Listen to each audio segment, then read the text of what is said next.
Hi, welcome to view point. ఇవాళ కేంద్ర ప్రభుత్వం బడ్జెట్ ప్రవేశపెట్టింది. బడ్జెట్ ప్రవేశపెట్టిన తర్వాత మనం 2 అంశాలు ప్రధానంగా మనం చిన్నప్పటి నుంచి మాట్లాడుకునే వాళ్ళమే.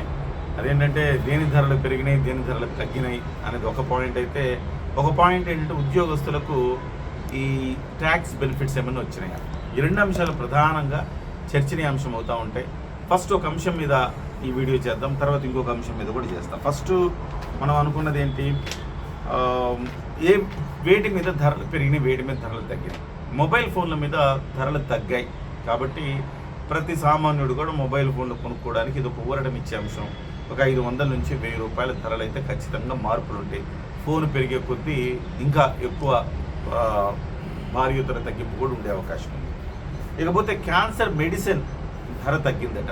ఎందుకంటే క్యాన్సర్కి సంబంధించి బయట నుంచి దిగుమతి చేసుకునే ఈ మెడిసిన్ తయారు కావాల్సిన ఈ పదార్థాలు ఏవైతే ఉంటాయో బయట నుంచి దిగుమతి చేసుకుంటూ ఉంటాం. వాటికి సంబంధించిన సుంకాలు తగ్గించింది ప్రభుత్వం. తద్వారా ఆ మెడిసిన్ కాస్ట్ కూడా తగ్గిందని చెప్తున్నారు. ఇకపోతే ప్లాటినము, గోల్డు, సిల్వరు, లెదరు వీటన్నిటి మీద 6% సుంకం తగ్గించిందనమాట. తద్వారా ఇవన్నీ కూడా కాస్త చౌకగా దొరుకుతాయి, గతం కంటే ధరలు తగ్గుతాయి. ఇక మొబైల్ ఛార్జర్లు వీటికి సంబంధించి కూడా ధరలు తగ్గాయి. సోలార్ పవర్ ఎక్విప్మెంట్ ఇది ప్రోత్సహించే క్రమంలో భాగంగా సోలార్ పవర్కి సంబంధించిన ఎక్విప్మెంట్ యొక్క ఈ ట్యాక్స్ని కూడా తగ్గించడం ద్వారా జనానికి ఇది కూడా అందుబాటులోకి వస్తుంది. ఇకపోతే ధరలు దేనికి పెరుగుతాయి, టెలికాం సంబంధించిన వస్తువులు, టెక్నికల్ ఎక్విప్మెంట్స్ అన్నీ కూడా పెరుగుతాయి.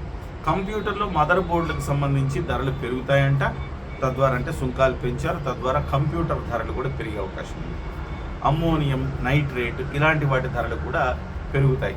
అంటే అమ్మోనియం నైట్రేట్ వాడే పదార్థాలన్నిటి కూడా ధరలు పెరుగుతాయి అన్నమాట.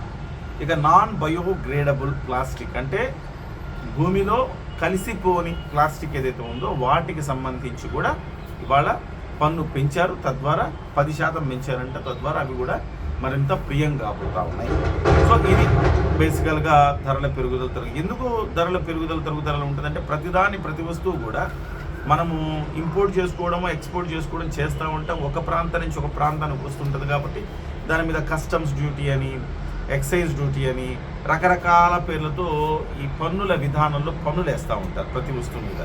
ఈ పన్నులు ఎప్పుడైతే కేంద్ర ప్రభుత్వం తగ్గిస్తుందో వాటి ధరలు తగ్గుతాయి, పన్నులు పెంచిందంటే వాటి ధరలు పెరుగుతాయి.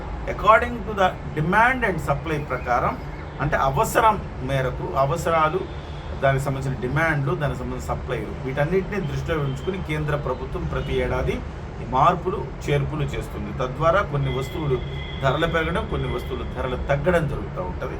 సో ప్రస్తుతం అయితే ఈసారి సంవత్సరంలో నేను చెప్పిన వాటి ధరలు పెరిగాయి, కొన్ని వాటి ధరలు తగ్గాయి. సో వీటికి సంబంధించి మరింత క్లియర్గా పిక్చర్, అంటే అమ్మోనియం దేంట్లో వాడతారు, నైట్రేట్ దేంట్లో వాడతారు, ఆ పదార్థాలు ఏంటి, ఈ అమ్మోనియం నైట్రేట్ పెరగడం వల్ల ఏ వస్తువుల ధరలు పెరిగిపోతున్నాయి అనేది రేపటికల్లా ఒక క్లారిటీ వచ్చే అవకాశం అయితే ఉంది.